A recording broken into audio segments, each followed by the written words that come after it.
शानदार।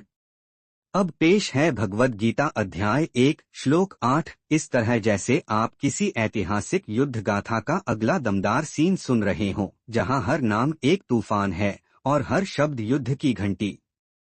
संस्कृत श्लोक भवान भीष्मश्च कर्णश्च कृपश्च समितिञ्जयः अश्वत्थामा विकर्णश्च सौंदत्तिस्तथैव च। 8 हिंदी अनुवाद भावानुवाद आप द्रोणाचार्य स्वयं, फिर भीष्म पितामह कर्ण, युद्ध में अजय कृपाचार्य, अश्वत्थामा, विकर्ण और सौंदत्ति भूरिश्रवा, ये सभी मेरी सेना के अमोघ योद्धा हैं।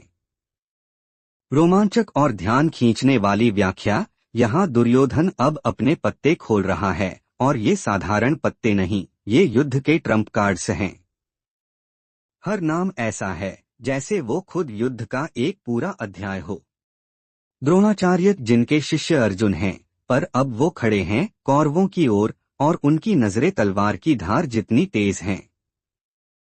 भीष्म पितामह जिनका प्रहार युद्ध का अंत कर सकता है, और जिनकी प्रतिज्ञा है कि जब तक वो चाहें मृत्यु भी उन्हें नहीं छू सकती।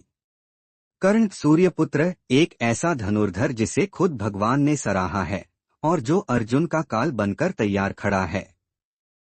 कृपाचार्य अमर योद्धा, अजय रणनीतिकार, जिन्हें हर युद्ध में जीत मिली है। अश्वत्थामा एक रहस्यमय योद्धा, जिसकी आंखों में न केवल क्रोध है बल्कि अमरता भी है। विकर्ण कौरवों में वो इकलौता जिसने कभी धर्म की बात की थी। भूरिश्रवा सौंदत्ति तपस्या और शक्ति का मेल, रणभूमि का तपस्वी।